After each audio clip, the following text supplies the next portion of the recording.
bienvenue sur Farandole de douceur, j'espère que vous allez bien. On se retrouve pour une nouvelle recette, d'accord les amis? La dernière fois, je vous avais montré sur un short des orties, c'est la saison. D'accord les amis? Donc on va essayer de réaliser une recette là avec des orties. Donc là, je vais faire des petites brioches, d'accord? Des petites brioches garnies aux orties. Ça va être la farce avec du thon et puis des petits légumes, vous voyez? Et ça va être excellent. Donc pour ce faire, hein, j'ai un grand bol, on en a besoin.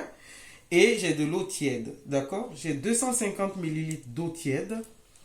J'ai 250 ml de lait, d'accord? J'ai 100 ml d'huile. J'ai 2 jaunes d'œufs. J'ai l'équivalent de 3 cuillères à soupe de sucre. J'ai l'équivalent aussi de 1 cuillère bien bombée à café de sel. Ensuite, 2 sachets de levure sèche et 1 kg de farine. Vous pouvez utiliser la farine de votre choix, il n'y a pas de problème. D'accord les amis? C'est parti pour la recette. Voilà, dans le bol, je vais venir renverser mes sachets de levure sèche. D'accord? Je vais rajouter le sucre. Ensuite, je vais rajouter le lait. Tous nos ingrédients liquides en fait. D'accord? L'eau.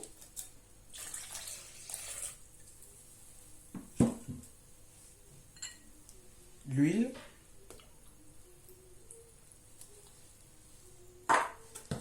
Je vais touiller.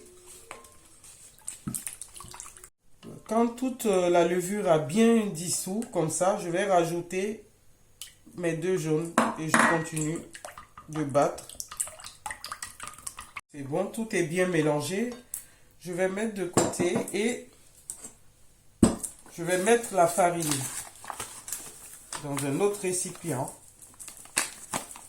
D'accord les amis? Voilà, je vais mettre en 2 fois. Je vais mettre d'abord une première partie comme ça. Je vais rajouter le sel parce que je ne veux pas que le sel soit en contact direct avec ma levure parce que des fois le sel tue la levure, hein, d'accord? Donc moi je fais comme ça. Voilà, je vais bien mélanger. Voilà. Donc, je vais renverser dans la préparation. Je vous rappelle hein, que le lait et l'eau étaient tiédis. Hein. Voilà, je vais compléter avec cette farine là. Voilà.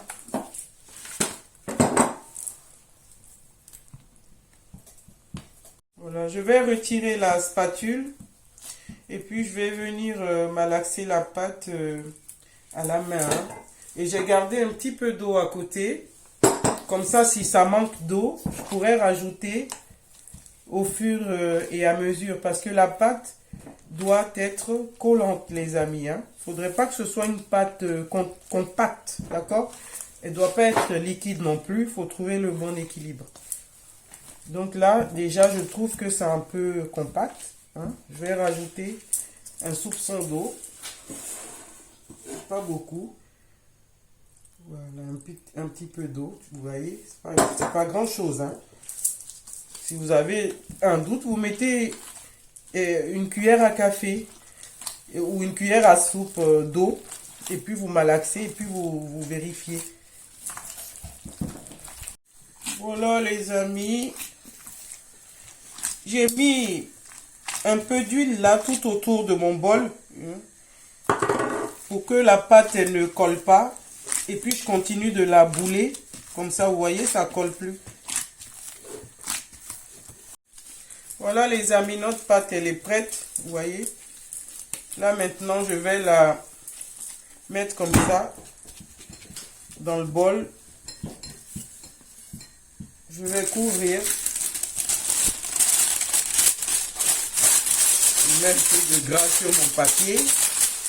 Voilà, je couvre et je prends aussi un torchon comme ça. Une serviette, pardon. C'est pas un torchon.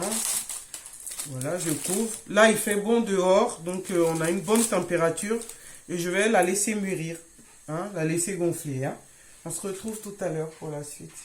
Nous voici 2 heures après, les amis. Oh là là, regardez-moi cette belle pâte, les amis. Qu'est-ce que vous en pensez? Elle est belle, cette pâte, non? Elle est vraiment belle. Bon, je vais aller chercher de la farine pour fleurer mon plan de travail, là. Voilà.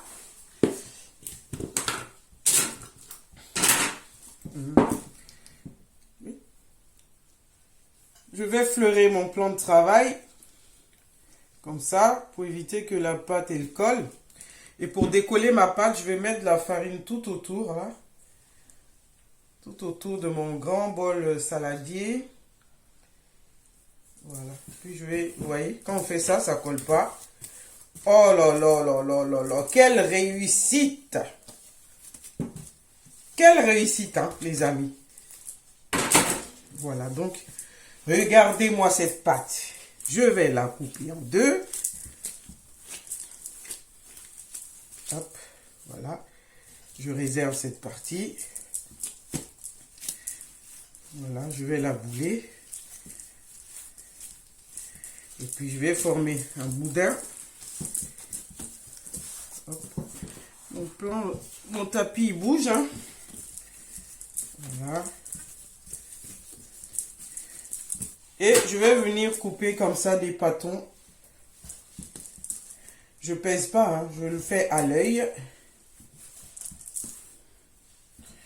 Voilà. Une fois que j'ai les pâtons, je vais les bouler comme ça.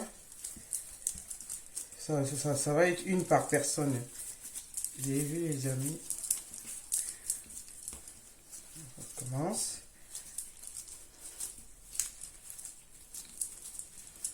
Voilà. Voilà. Et ce que je vais faire maintenant, je vais disposer, voilà, dans un plat comme ça. Voilà. Et je vais continuer l'opération. Hein. Voici nos pâtons, les amis, vous voyez.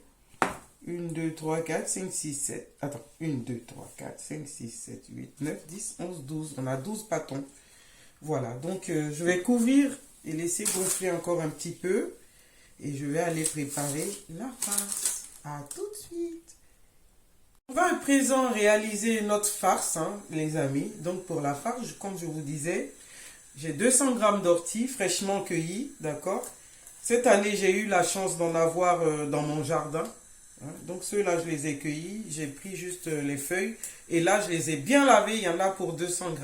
Hein. Et aussi, des poivrons multicolores, hein, rouge, vert, jaune. Vous faites hein, ce que vous préférez, il n'y a pas de souci.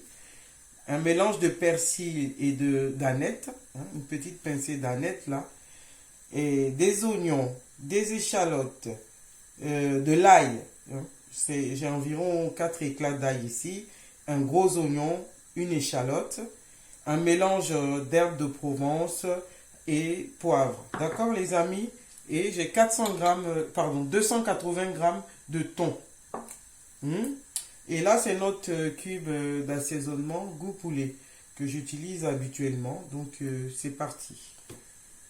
Voilà, j'ai mis ma petite casserole à chauffer. Hein. J'ai déjà mis de l'huile. Je vais venir renverser les oignons, l'ail, les échalotes. Je vais enchaîner avec les poivrons. Voilà, ils sont à côté de moi là. Voilà, je vais enchaîner avec les poivrons. Regardez comment la couleur est belle. Ça sent déjà bon. Hein. Pendant que je fais suer là-bas les oignons et les poivrons, je vais venir découper mes feuilles d'ortie finement. Je vais rajouter mon thon émietté. Ensuite, les herbes de Provence et le poivre, le persil et le thym, le sel, et je mélange. Voilà les amis, on va enfin enchaîner avec nos orties découpées là finement. Enfin, on va dire comme ça. On les met en dernier et on ne les laisse pas complètement cuire hein, pour garder tous les nutriments. Voilà, je remue bien. Voilà les amis, notre farce est prête. Je coupe le feu, regardez. Ça peut même se manger avec du riz, avec des pâtes, vous voyez. C'est vraiment super, hein. La nature nous a tout donné, hein, vraiment. Vraiment, vraiment. Donc là, je vais laisser refroidir et puis on va aller garnir nos brioches. Voilà. Vous voyez les amis, nos boules, nos pâtons ont bien grossi. Et je ne vais pas tout faire aujourd'hui, d'accord? Donc ce plateau-là, je le mets de côté. Voilà, je vais le couvrir là. Et ici, j'en ai prélevé 5. D'accord? C'est les 5 que je vais faire cuire. Donc pour commencer, je vais déjà essayer d'aplatir un peu la pâte. Vous voyez? Je fais de même pour les autres. Voilà.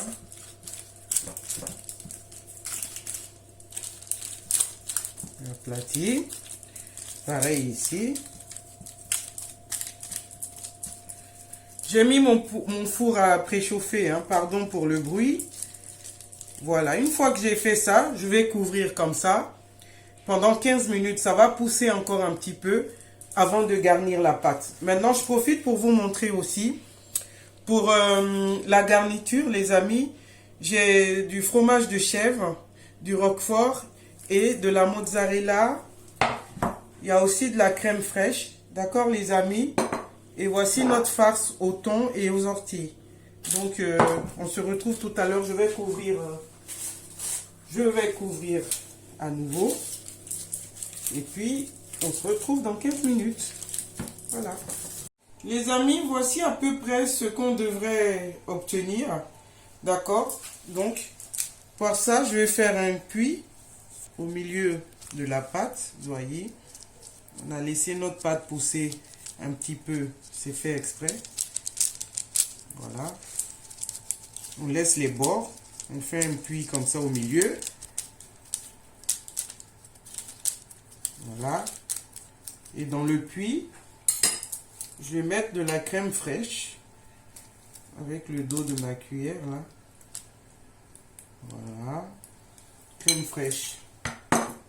Un peu de mozzarella. Voilà. Je vais ensuite mettre la farce.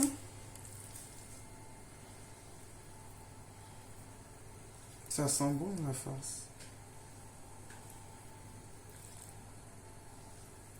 Il faut bien mettre la farce. Ça tombe, je reprends. Ensuite, je vais mettre le fromage de chèvre. Du roquefort. Vous n'êtes pas obligé, hein, si vous n'aimez pas le roquefort, n'en mettez pas. J'ai ma fille qui n'aime pas le roquefort. Elle m'a dit, maman, dans le mien, tu n'en mets pas. Donc, je suis bien prévenue. Voilà. Et je termine encore avec un peu de mozzarella. Je vais faire comme ça, ainsi de suite. Voilà les amis, j'ai fini de garnir nos petites brioches là. Maintenant là, j'ai un jaune d'œuf avec un soupçon de lait, d'accord? Je vais venir mettre sur les bords là. Voilà, mon pinceau là, il est grand. Je ne retrouve pas mon petit pinceau. C'est énervant. Voilà, je vais faire ça pour tous les autres. Et voilà les amis, je vais enfourner pour 25 minutes à 180 degrés. On se retrouve tout à l'heure. Et voici les amis, nous arrivons au terme de notre vidéo. Nos mini brioches aux orties et au thon. Voilà, c'est prêt. Regardez. Est-ce que ça donne pas l'eau à la bouche? En plus, ce n'est pas compliqué, c'est pas cher et vous pouvez l'adapter par rapport au fromage que vous aimez vous-même, aux ingrédients que vous préférez. Vous pourrez adapter cette recette. Mais la base, vous la gardez pour la brioche là, d'accord? les amis. Donc voilà, moi je suis contente. Regardez, c'est bien mou. Vous voyez, je ne veux pas couper, sinon je vais faire des fâchés. Vous voyez. Donc moi je vous dis de ne pas hésiter d'essayer cette recette. Vous m'en donnerez des nouvelles. Et on se retrouve sur Farandole de douceur. Surtout n'hésitez pas à liker, à commenter, à partager. Et vous pourrez l'accompagner, j'oubliais, avec une salade. Hein, avec une bonne salade. Et puis voilà, le plat il est équilibré, complet. On se retrouve sur Farandole de douceur pour de nouvelles vidéos. À bientôt les amis.